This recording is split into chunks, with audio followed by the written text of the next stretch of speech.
The Poem of the Man God. The Second Year of the Public Life. Chapter 145. Evangelization at Sychar. 24th of April, 1945. Jesus is speaking to a large crowd in the center of a square. He has climbed on a stone bench near the fountain. The crowds are around him. Also the 12 are around him. Their faces are dismayed or annoyed, or they clearly show disgust at certain contacts.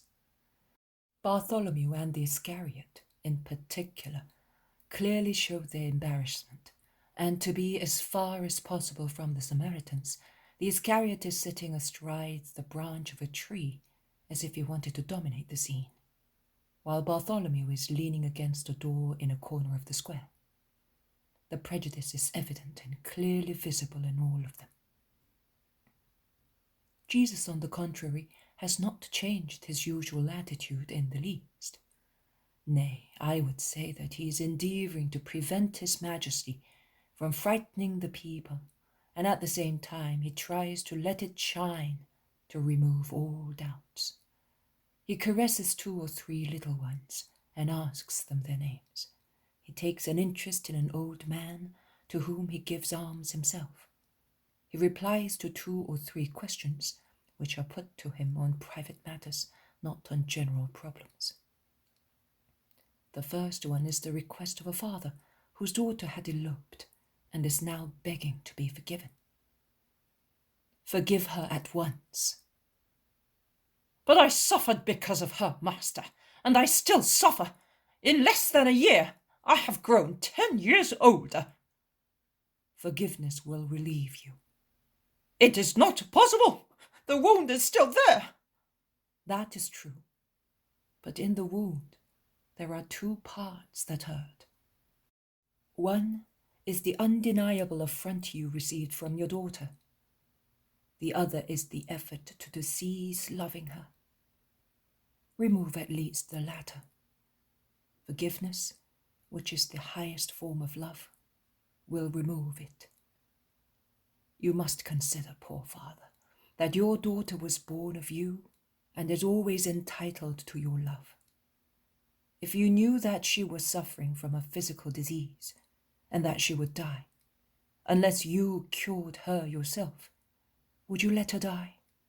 Most certainly not. Consider then that you, with your forgiveness, can put an end to her trouble and bring her back to her wholesome instinct. Because you must realize that she was overwhelmed by the basest material instinct.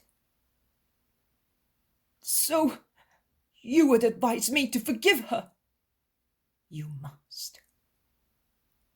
"How will I be able to see her move about the house and not curse her for what she has done?" "In that case, you would not forgive her. Your forgiveness must not consist in opening once again the door of your house to her, but in reopening your heart. Be good, man. What? Shall we not have for our own child the patience we have for a restless steer?" A woman instead asks Jesus whether she ought to marry her brother-in-law to give a father to her little orphans.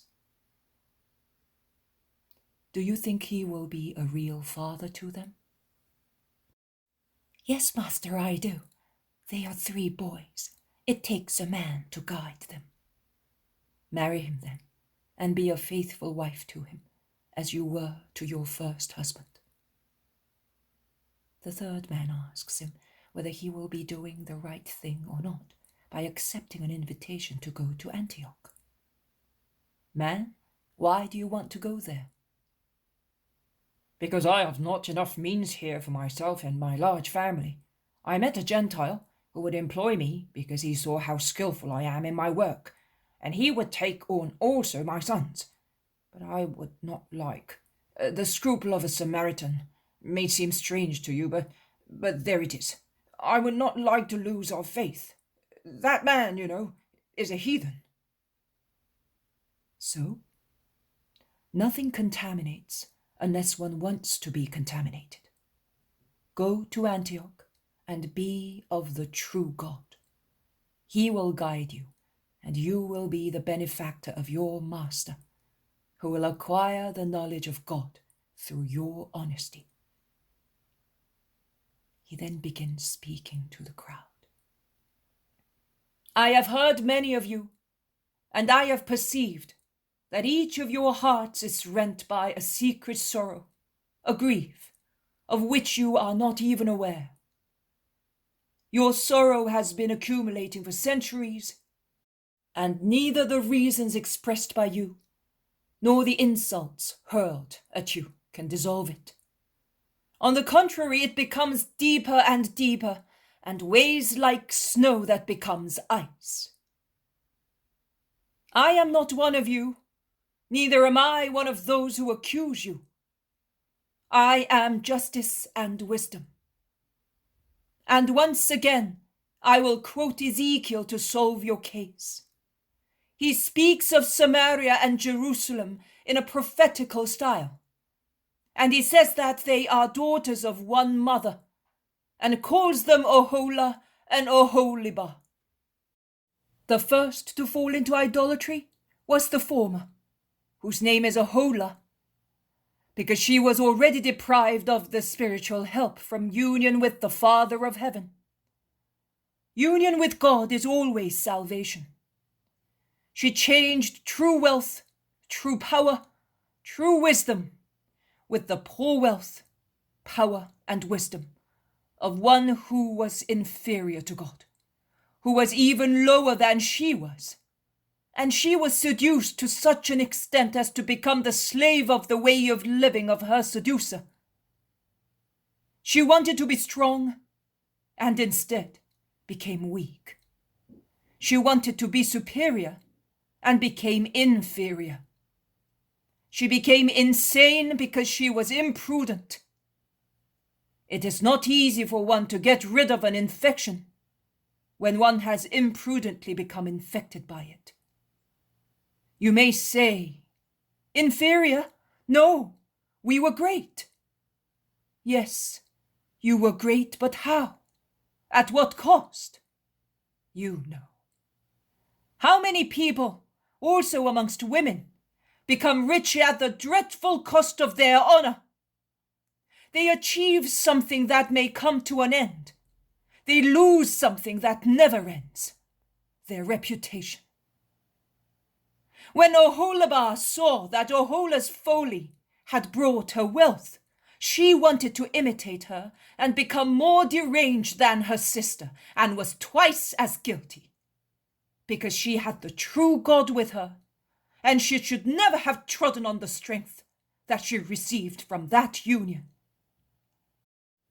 And a terrible severe punishment was inflicted on the twice crazy fornicatrix Oholibah, and a more severe punishment will be imposed.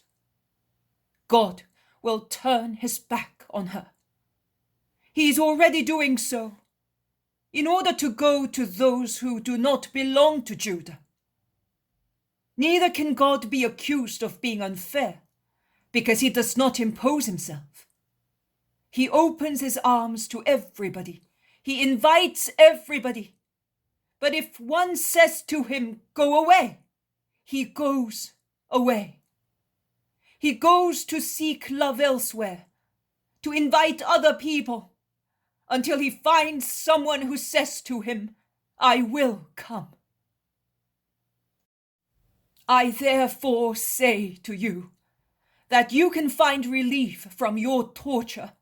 You must find it by meditating on what I told you. Oholah, recover your consciousness. God is calling you. The wisdom of man consists in acknowledging his faults. The wisdom of the Spirit lies in loving the true God and his truth. Do not look at Oholibah, or Phoenicia, or Egypt, or Greece. Look at God. That is the fatherland of every righteous soul. Heaven. There are not many laws, but one only, God's.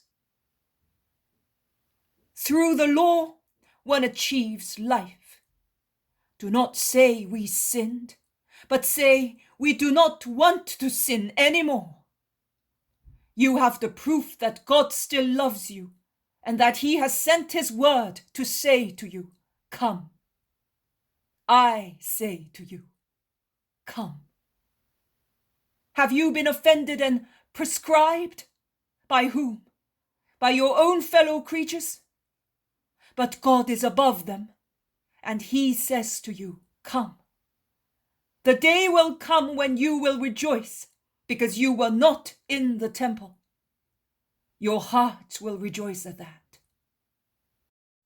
But souls will rejoice even more, because God's forgiveness will already have descended upon the righteous hearts, scattered throughout Samaria. Prepare His coming. Come to the universal Savior, O children of God, who have lost your way. Some of us at least would come, but those on the other side do not want us. And once again with the priest and prophet I say to you, I am about to take the stick of Joseph, which is in the hand of Ephraim and the tribes of Israel associated with him, and I will join it to the stick of Judah and make them one stick. Do not go to the temple, come to me. I do not reject anyone. I am called the King, dominating over everybody. I am the King of Kings. I will purify all peoples if they wish to be purified. I will gather you together, O herds without shepherds, or with idle shepherds, because I am the good shepherd. I will give you one tabernacle only, and I will place it in the midst of my believers. That tabernacle will be the source of life, the bread of life. It will be light, salvation, protection, wisdom. It will be everything. Because it will be the living one, given as food to the dead to make them live. It will be God, whose holiness will overflow to sanctify. That is what I am and will be. The days of hatred, of incomprehension, of fear have come to an end. Come, people of Israel, people separated, people afflicted, people remote. You are a dear people, infinitely dear, because you are ill and weak, because you have been wounded by an arrow that has opened the veins of your souls and has let the vital union with your God escape. Come, come to the bosom where you were born. Come to the breast from which you received life. Kindness and warmth are still here for you. Come, come to life and to salvation.